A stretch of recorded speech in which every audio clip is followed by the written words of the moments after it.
ꯑꯩꯈꯣꯏꯔꯣꯝꯗꯗꯤ ꯁꯨꯃꯥꯏꯅ ꯍꯥꯏ ꯕꯤꯖꯦꯄꯤꯒꯤ ꯋꯥꯀꯔꯁꯤꯡꯁꯦ ꯌꯥꯝ ꯁꯥꯊꯤꯕꯅꯤ ꯃꯣꯏꯁꯨ ꯆꯤꯟꯊꯤꯕ ꯌꯥꯝ ꯍꯩꯕꯅꯤꯀꯣ ꯑꯩ ꯇꯨꯡꯃꯥꯡꯒꯦ ꯍꯥꯏꯕ ꯅꯠꯇꯦ ꯆꯤꯟꯊꯤꯕ ꯒꯨꯟꯗꯥ ꯐꯥꯗꯥ ꯈꯗꯔ ꯐꯥꯗꯔ ꯌꯥꯝ ꯇꯧꯕ ꯍꯩꯕꯅꯤ ꯑꯩꯈꯣꯏꯔꯣꯝꯗ ꯁꯨꯃꯥꯏꯅ ꯍꯥꯏ ꯀꯔꯤꯒꯨꯝꯕ ꯅꯪꯅ ꯄꯩꯁꯥ ꯂꯧꯈ꯭ꯔꯒꯅꯦ ꯚꯣꯠ ꯊꯥꯗꯗ꯭ꯔꯕ ꯑꯩꯈꯣꯏ ꯌꯥꯝ ꯂꯥꯏꯅ ꯈꯪꯒꯅꯤ ꯁꯤꯅꯤ ꯃꯔꯝꯗꯤ ꯏꯚꯤꯑꯦꯝ ꯃꯦꯆꯤꯟꯗ ꯀꯣꯡꯒ꯭ꯔꯦꯁꯀꯤ ꯃꯈꯣꯜ ꯇꯣꯉꯥꯜꯂꯤ BJPꯒꯤ ꯃꯈꯣꯜ ꯇꯣꯉꯥꯜꯂꯤ ꯑꯣ ꯁꯣ ꯑꯦꯟ ꯁꯣ ꯄꯥꯔꯇꯤꯒꯤ ꯃꯈꯣꯜ ꯇꯣꯉꯥꯜꯂꯤ ꯁꯤꯅꯤ ꯏꯚꯤꯑꯦꯝꯗꯕꯨ ꯃꯈꯣꯜ ꯇꯣꯉꯥꯟꯕꯔꯅꯤ ꯏꯃꯥꯁꯤꯡ ꯑꯗꯨꯕꯨ ꯏꯆꯝ ꯆꯝꯖꯕ ꯏꯃꯥꯁꯤꯡ ꯏꯆꯝ ꯆꯝꯖꯕ ꯑꯍꯜ ꯂꯃꯟꯁꯤꯡꯗꯗꯤ ꯃꯣꯏꯊꯦꯝ ꯇꯧꯔꯤꯅꯦꯕ ꯅꯝꯐꯨꯗ ꯀꯩꯅꯣꯗꯣ ꯄꯤꯁꯜꯂꯅꯤꯀꯣ ꯌꯦꯟ ꯀꯤꯂꯣ 2-3 ꯂꯩꯕ ꯀꯣꯟꯅꯗꯕ ꯄꯣꯠꯇꯣ ꯄꯤꯁꯟꯗꯣꯏꯅꯤ ꯄꯤꯁꯜꯂꯒ ꯀꯔꯤꯒꯨꯝꯕ ꯅꯪ ꯍꯦꯛ ꯊꯥꯗꯗ꯭ꯔꯕ ꯅꯪ ꯆꯪꯕꯗ ꯑꯩ ꯐꯂꯥꯡꯗ ꯃꯈꯣꯟ ꯇꯥꯒꯅꯤ ꯅꯪꯅ ꯊꯥꯗꯔꯤꯕꯗꯣ ꯃꯈꯣꯟꯗꯨꯒꯤ ꯃꯇꯨꯡ ꯏꯟꯅ ꯑꯩꯈꯣꯏ BJPꯗ ꯊꯥꯗꯗ꯭ꯔꯕ ꯃꯨꯟꯊꯣꯛꯀꯅꯤ ꯍꯥꯏꯔꯅꯤ ꯅꯝꯕꯔ 1 नंबर 2 दा करी हाइनी ओ पोलिंग स्टेशन मनुंग दा खिल्लिबा कैमरा दो मदुदा लोई उये नंग ना कना दा थादई थादजे हाइजे हाइ अदुबु ngasi माइ बेन सिंग हलमन सिंग दी कुंबी गी दी लोई भाप ताबा ngक्तनी भाप ताबसे अमुक हन तामिनसे इलेक्शन दा वोट थादबा हाइबसे आइगे ईश्वर खक्तनी खंगीजे कनाम त खंगोय को आइना कना दा थादगे हाबदो आइगे ईश्वर खक्त खंगदबनी कनाम त न खंगोय अदुबु अदुगी चिन्थीबदो तौसलबनिना इमाइ बेन सिंगदो कीदना अहलमन सिंगदो कीदना उपाय लेतदना नामजलुयेबा खंगदबजे मखोंदी लोय मानयेबा BJP की जो तीत खोंगमगनी कांग्रेस की जो तीत खोंगनी बको कैमरा दुदो उबुसु तौरोयेबा अदुना हयेंग जात जात की प्रोपेगेंडा संदोरकनी मदुदा मयाम थाजबिगनु पंगदबिगनु हाइबसिनेबा कुंबी केंद्र सिबु अवोनब केंद्र मो ओयहन्ननबगिदमक्ता मतम अचिन्ब क्या कायथोकपिरगा मांगदल फंबीरिब मयाम से मसी असेंगब ngasiगी एसेट अमनी हाबदि ngasiगी असेंगब मरुओइब मियाम दुनी हाबसे थमजनिंगे अदुग सुलोइनाना अखोइगी दाइस लेंसिन बिरिबा मिंगोइन हंगसरब professor Angomcha Bimola Koijam honourable MP Lok Sabha in Manipur Shri Thokchom Lokeshwar Singh honourable MLA Khundrakpam AC अमसुंग former speaker Manipur Legislative Assembly hojikna MLA oibata natana chairman election campaign committee MPCC su thaugai su pubiriba ahum subada Sri Namairapam Loken Singh former minister and former president MPCC amasung mari subada Sri Ilangbam Duijamani Singh former honorable MLA vice president MPCC adodage gi nuksijaraba ozaro meski pabung महाक पुसी काय खुमना बुचरी ओजारो mess यामना मरु ओइबा कुंबी केंद्र सिगी दमक्ता कुंबी केंद्र की मियाम ना होजी हुजिक कुंबी एसिगी अवोनबा कुंबी पुरकना नबी दमक्ता project तोरिबा खोइ ओजारो mess पुजो आई काय खुमना बुचरी अदुदगी लोइना ममिंग मथा पंद्रगसु दाइस सेलेक्शन बिरिबा अमदि अकोइबदा मफम सिद फंबिरिबा माइक्रोफोन तारिबा मयाम से निंगथौजम पॉपुलर लाइहा की साइट की काय खुमना उपचबा लोइना अवोनबा कुंबी अवोनबा केंद्र म ओइननबगिदमक्ता कांग्रेस पार्टी अमसुंग ओजारो मेस्ट मियामना पिबिरिबा सहयोग से मसी तत्प लेतना नोमगी हेंगत हलगा खोइ चमिनसी माइ पाकपगी लंबी नक्सले खुदना लांबा फंगदौरे लामगदबा खोइना लामहौद्रगदी अखोइ हयेंग कोना निंगमदबा पोकनी दुग निंगमदबा पोक्तना नबगिदमक्ता खोइ लामहौसी हाबजे थमजनी कुंबी केंद्र सिदा ऐसे याम दिंगांगनिंग दबनी दो खरा दिंगांग दब यादरे चांस पीरबनीना कुंबी केंद्र सिदा इंग सोक लिसिंगनी का कुनगनी थोइदा मयामना थाजदना माइ नानबा मद MLA ओहेलुरे माइ नाले केंद्र सु नालकनी हाइबगे आसादनी मयामना पीग्रिसे प्लस भारतीय जनता पार्टी की सरकार लैबनीना ऐ अखोइ कुंबी से BJP के MLA अमा खोइ थागत हौदब तारगदी कुंबी से सुम सोथर अनि हाइबगे आसादनेबा BJP सेंटर दसु लैरे स्टेट दसु BJP लैरिबनिना केंद्र सिदसु BJP के MLA मा काहनसी अदुदे अखोइ कना काहन बताय हैना सुम येंगप मतमदा माइ खरा नान बथिरुबै वारिनि दा सेंग बायरगदी आई सिदा बनते को असेंग बदो हाइबनी अखोइ बुदि माइ नान दे नालोजु यादरे अखोइ माइ से ओजारो मेस की माइ जिजु नालो यारोय से फनसे मजु नालो यारोय मरमदि नान गदबा मैदान नते बखोइ माइ से अदर मयामना थाजदना माइ नानबा पाउडर खर तैबा फाउंडेशन खर तोइना थागदबा मिसक अदुदा खोइने MLA ओहलुरे करिगे ओहनबा कुंबी केंद्र से अवोनबा अफब केंद्र मा नानबा केंद्र मा ओइरकनी हाइबगे आसादा प्लस बीजेपी लेरगदी खुदिंग ओइथोई हाइबगी स्लोगान दे मयाम जे लुमना लौरुरेबा बीजेपी बु लेरगदी ओइथोक्तबा लेते हाइबगी आशादुदा कुंभी केंद्र दसु ओइहल्लुबगी वारीनी चांगेंग तौसेना लास्ट दि माइ नानबदुना केंद्र नानहौदबगी वारीनेबा माइजे कुमई नंगनबा मचु संग संग चखिबनेबा अदा कुमई नंगनबा मचु संग बजिदि कानदेदो चिलाउ सिंह कुमई नंगनबा पाउडर थारम बजिदि कानदेदो अखोय हुजि हुजिक लाइजिसु पाउडर थारा लाइने ममदि उफुन याम हौवे करिगिनोदि खंगदे सेननबदि ओइरंबा याय तौबतबु 2022 दगे ngasi 2026 हाइजे चाही मरी खरे हेलकप्रा हाइना खल्ले चाही मरी खरे हेलकपसे कुंभी केंद्र से सुंग हन येंगदबिदा इम्फाल द सुम लैथोखरबदा लास्ट बोट मया यौरकान कुंभी केंद्र से तेता तेता पाउडर मसाद थारिब दुमाइना थादौरिबनी हाइना हाइरकान पंगदरगदी मधु कुंभी केंद्र सोइरबनिको चाही मरी तुममग लैबा चाही मरी तुममग लैबा भारतीय जनता पार्टी की एमएलए सु ओइबा ममांग की चीफ मिनिस्टर श्री XYZ तुगजु यानाबा हौजी हौजी की चीफ मिनिस्टर की मतुंग इलगजु जिरिबाम चतखिबा माइ नान मिसक तुदा कुंभी से सिनरगदी खरा नानगदरा हाइना सिनरुबनेबा लास्ट नान बदी लाइरदन कुंभी से मनिंग सुम हलकपगी वारीनिदा मयाम की आशा काइबर काइदबरा कुंभियो आशा काइबर काइदबरा कुंभियो अदु ओरगदी मधु की आशा काइहंदन नबिदमत अखोइना कैदौबा ताई कुंभी केंद्र सिबो असेंबा मसागी थमोइदा मसागी हक्चांग चेलेबा इसे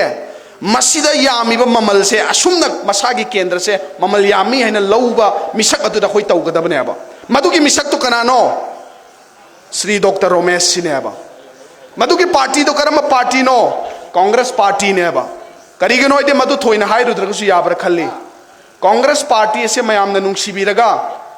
इंग सोगली सिंगन कुन मरी की लोकसभा इलेक्शन कुंभी केंद्र पीना की बस सोजोक तो मधु कैदोंगैदा अखोइना काउदे मणिपुर मियामना काउदे श्री बिमोलना काउदे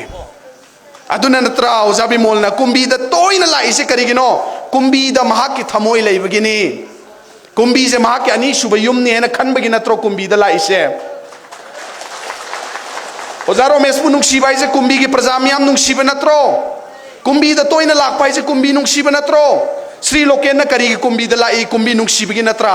श्री लोकेश्वर लाइबा श्री दुजमनी लाई से करीगिनो कुंभी नुंगसिबा कुंभी के प्रजा मियाम जाई की प्रजा ने हेन खन लाइबा नत्रा इचिनाउ सिंह अदु ओरगदे अखोइना ngasi मांगद लेंसिनबिरिबा श्री रोमेश से सोजोक तौदनिने मचाक से करी लेगे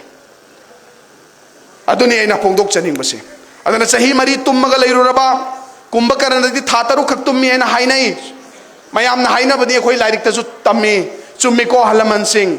कुंभकर्ण आइना यावरिसे था तरुक तुममे हाय कुंभी केंद्र के एमएलए दी चाही मरी का खरे हेना तुमुरे होजे हौदोगजु हौगत्रि कयाम कुइन हौदोखिदौरी लाखदोर 2027 की इलेक्शन सिदा चांस पी दौरिबरा मुका हायरकनी हुजिक्ति नुंगसिननबगिदमक्ता सिंपैथी तालकनी करी हाइना तालकनी मदुदी आई ममांग द टर्म ममा तौगे खल्ले अदुब इरांग न करीना आई तौबा ngамगिद्रे हायरक्तोइनिको हंदक अमुक्तंग चांस पिबियु आई कुंभी केंद्र से लंघनगे हैना सोइदनमक हेक हायरक्तरबा आईगी युमदा लागा मयाम आइगोंदा चाइब फुबा ngang तौबियो याय काइदे हौजी हाइबा हौरमनी महाकी वाकर सिंह एमएलए मसामंगना हायरमगनी आई थबक तौबा ngamहौद्रे आइना ngamद्रिजे आइना तौनिंगदबगी नते इरांग लैबना मरम ओइरा ngamहौदबनी आइना सोइदना हायरमगनी हौजिक्ति पॉपुलर गवर्नमेंट लाए अनौब गवर्नमेंट लाए श्री खेमचांद की मतम की गवर्नमेंट लाए कुंभी केंद्र सुचोई सोइदन सेमनी चांस अमुक्तंग पियो हाइना हायरमगनी सही मरी हेना तुमुरगा लैरुरबा एमएलए ममाई नानबदो मधुकी अपंग लांगद थाजरगा मयाम जे थुरबा मधुरी कुंभी पुंगलुप लुपे अदुना सेरानबा वासक्ता मयाम थाजबिगनुको इसै अमा लैदाइने वासक वासक नंगी नुंगसी वासक वासक वासक नंगी नुंगसी वासक खोंबान चोंगलगा कोकपा नंगी नुंगसी करीबा वासक आदो मादी खोंबान चोंग चोंगा माना वासक अमदु कोखिदोइने लास्ट मांगजे दोइजे कनानो कुंभी केंद्रनी बोट मया जिदु जिक सानरकपा याय करियेने सानरकपा याय प्रजा सिंह जिदी अपंग बनी चिंथीगे प्रजा सिंह जिदी पैसा पामबनी पैसा पीरगा बोट लैगे हैना खलंबसु याय अदुबो अवोन केंद्र म ओइननबगिदमक्ता अखोइसे पैसा की लांग कुंभी से थूदे हंदक की इलेक्शन थूबगी ममी लेते थूजु थूरोय है ngasi सेक्माई केंद्र की लाप निथौजम पोपिला लेहाकना माइक्रोफोन की खुतांग अताब मी खुदिंग लाउथोई मयाम अइन हाइज ओनर जाला लास पोपिला न कुंभी केंद्र के प्रजा सिंह पैसा थूरोय न लाउथोमे अदो ओंथोकना माना लाउथोमी से फरक तागरे दा गायना खंदी खलोइको मयाम अदुब ngasi तिल्लिबा मयाम से दैनो उबो फंगी माइथोंग जे येंगमा मतम द खंगेबा असवाइदी इचन सिंह फम्मीबा अखोय हलमन तादा मयाम फम्मीबा इमा इंदोन मयाम फम्मीबा कि माइथोंग जे येंगबा द खंगे मदुदी एरा खोइदी पैसा न चटकदबा मी सिंह दुदे नत्ते नोई लिसिंग अनि हुम मरी मंगा तरा कुंथा न चटकदबा नत्ते अखोइदी इसा की संविधान न पीबा वोटिंग राइट असे नियम चुमना खोइ सिजनगनी कनादा सिजनगनी कुंभी असिबु सेमगदबा मिसक अदुदा सिनगनी कुंभी केंद्र असिबु सेमगदबा पार्टी अदुदा सोइदनमक के खोइ सिजनगनी हाबे माइथोंग ने आइना ngasi उबो फंगजरिबसे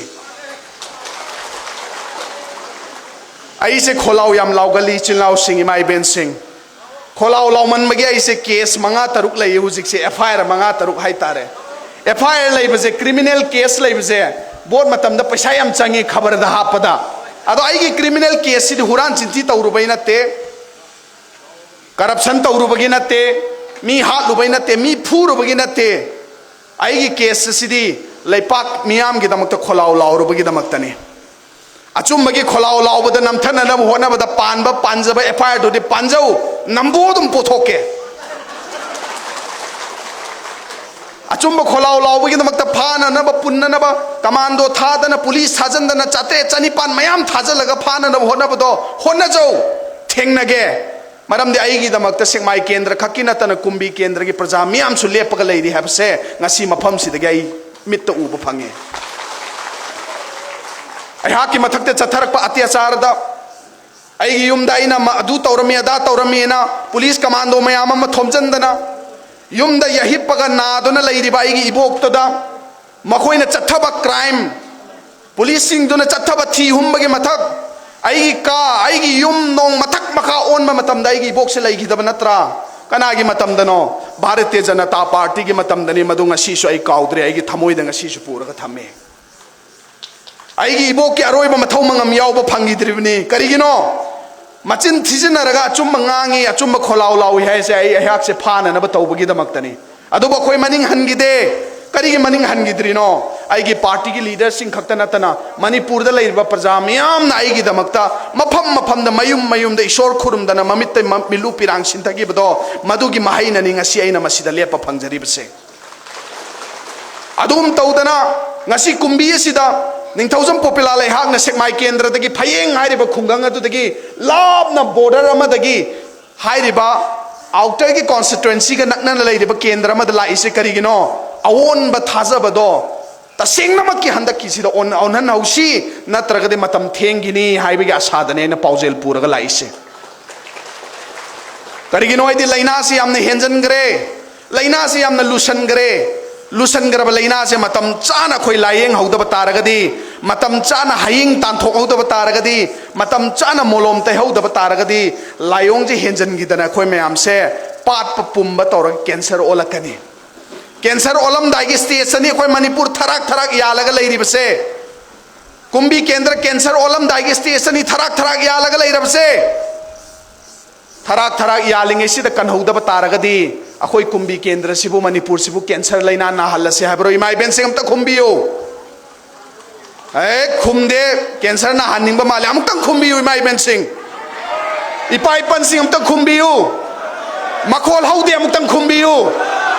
अवोन मदो कुंभी दगी हौसी मयाम यानिंग दब्रो मयाम यानिंग दब्रो ओजा रोमेश करी वाट के चिलाव सिंह डॉक्टर रोमेश करी वाट के प्रोफेसर ने करम प्रोफेसर नो इराई लाइब प्रोफेसर नते जेएनयू दा जवाहरलाल नेहरू यूनिवर्सिटी इंडिया की मियाम ना तमगे हबद तंब फंगदब यूनिवर्सिटी अमगी प्रोफेसर ने अराइब मीरने तोलोब याम चारम गनी के चाबनो दिखंगे लाखर दि चारम गदब माली मागी नुंगाइरबा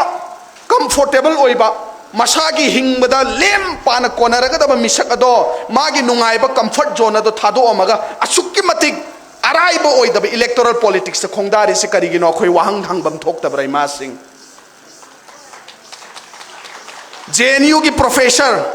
लाइरिक लाइसु मतिक चाना हाइरब श्री रोमेश ना कुंभी केंद्र सिदा दिल्ली दगी महा की थबक नुंगाइना JNU द प्रोफेसर इज्जत लैब प्रोफेसर अमा ओइना ओजा अमा ओइना ओइरुरगा ओइरब बाउबदा मसी आइगी केंद्र आइगी खुंगंग आइगी जगह से कंदब यादे हाइना चोंथोरीबसे अखोई तोइना वाहंग हंगबम थोकपने श्री रोमेश ठिकादार नते ठिकादार ओइ माइ बेन सिंह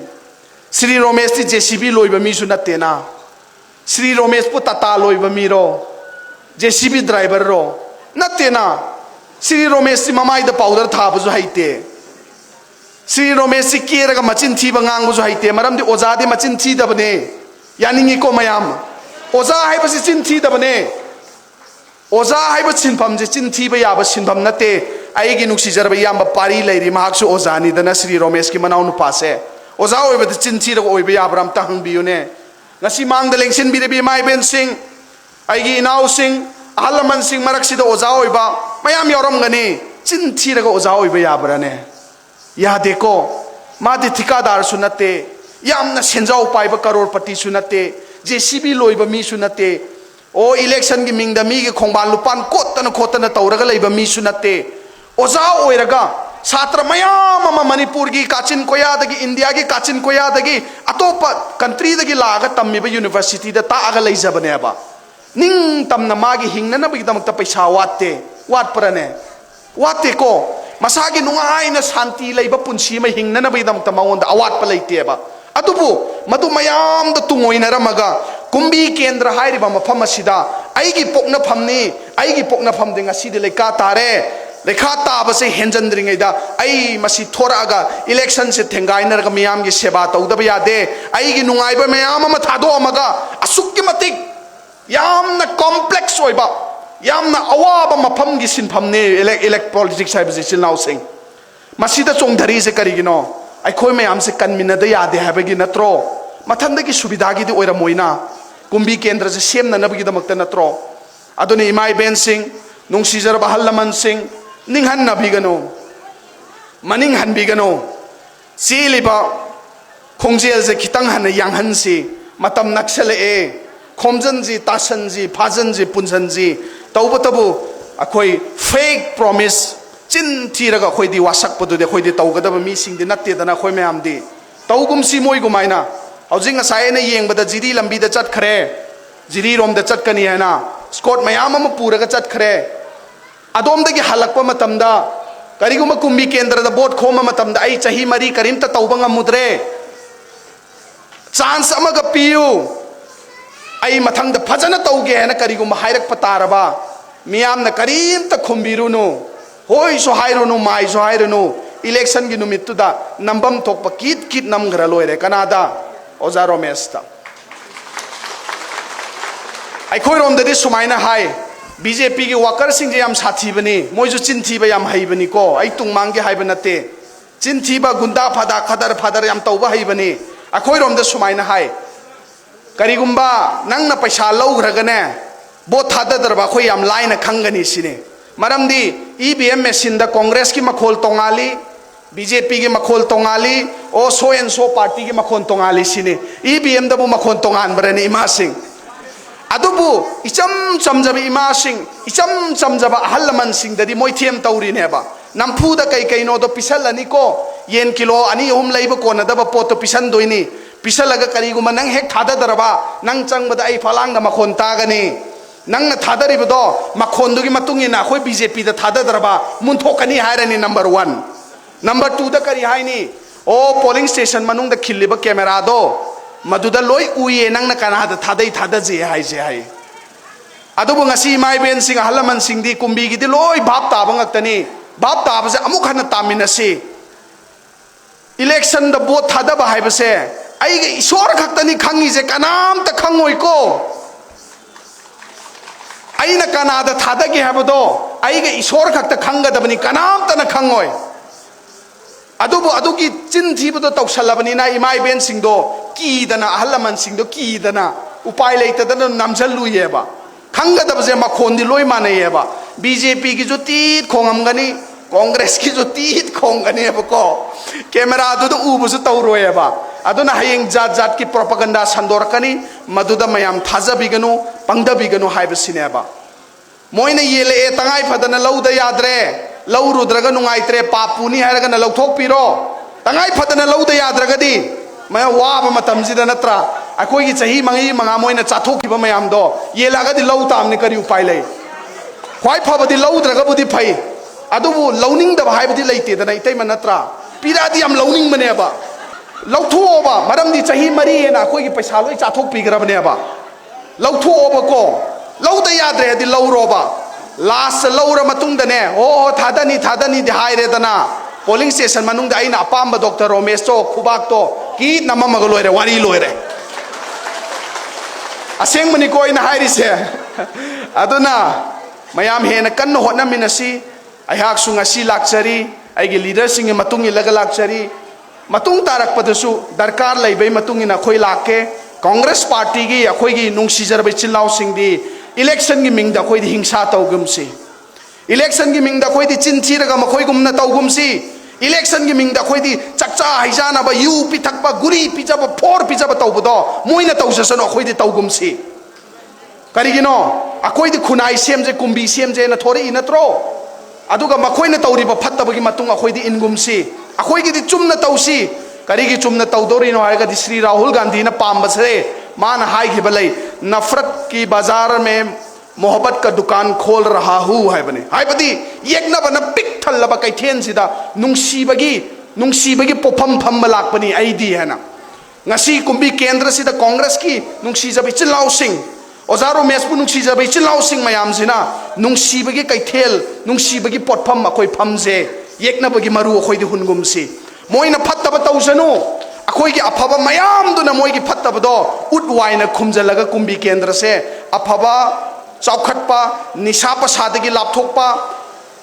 फत्तबदगी लापथोकपा हुरान चिंथीदगी लापथोकपा केंद्र लमदम अमा ओइमिनसी हाबजे आई हाइजगे अइना ngang सोइगी लानगिबा यावरगसु मयामना ngakpiyu aduga kariguma lawsanba yaba kanaba masi lawsanbada soidanamaki afaba oigani hana madugi wahai sing yawaragadi lawsanbiro chetna ithanungda konsanbiraga khoi lemna manghangumsi isa ithanda popular ngangi do chummine hana laithokumsi oren yumda halla matungde ichai su आईगे लेकाई द लेरिबा मयाम दो द संदोक्सी अफबसी दे खोई संदोक मिनसेबको